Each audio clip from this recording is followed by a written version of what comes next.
Susana, thank you so much for joining us. My pleasure. You recently released a major report, Women in Multilateralism 2025, a major report as the United Nations marks 80 years this year. Um, and looking through some of the numbers, they could and should be better. I'll read some to you. 7%, only 7% of the more than 2,800 permanent representatives have been women. 73 countries have never appointed a female UN ambassador. Want to get your thoughts and reflections on some of those numbers. It is very interesting. 73 countries, you said it, never appointed a woman to the UN. That interestingly, some of those countries are very strong on the issue of women representation. Some of them even have feminist foreign policies, and still they have not appointed a woman. So we want to bring this to the fore because it is critical to have the fair representation of women in the governing bodies, particularly in the one that is most central to the decision process, like the UN General Assembly, and the one that has the most democratic representation of the world. So half the peoples need to be represented there. Only 4 female UN General Assembly presidents and not a single UN Secretary General who has been a female. Some startling numbers as the United Nations really tries to push gender equality. Well, again, two very strong figures, in 79 years, only 4 women.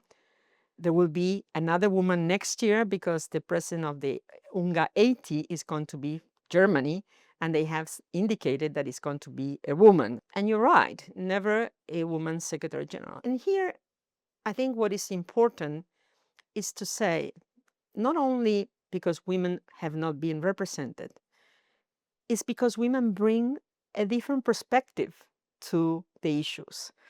And that's why we believe it's time to have a woman secretary general. We have this Madam Secretary General campaign, and it's time to think about rotating the presidency of the General Assembly between men and women to allow for this a very, very clear notion of women getting their share. But again, not only because of the rights of women, because it's justice, it's because there is an opportunity to approach the issues from a different angle. We do know that the next Secretary General will come from the Latin American region. I know your name has been thrown about. Tell us some of the other women that are in the conversation. And, they represent a region that has seen women at the top levels of leadership. Well, on a personal note, I'm not a candidate. I'm here to make sure that there are enough candidates. I was a candidate last time around, been there, done it.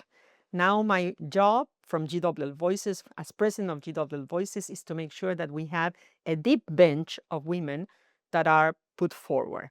And you're right, our region is a region that has shown a strong presence of women at the leadership position in the countries, and we have the opportunity to showcase that as things move forward.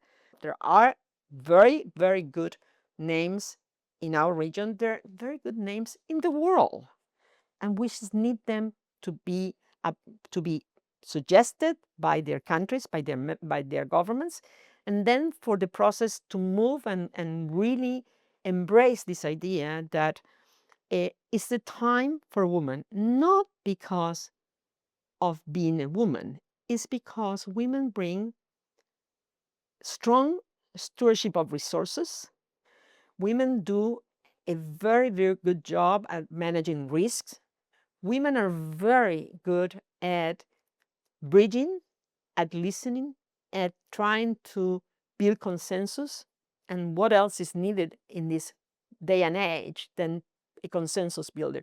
So we believe competent women are there, many competent women, and many competent women that tick these boxes that are, in our view, so badly required. Susana Malcorra, thank you so much for joining us. Thank you.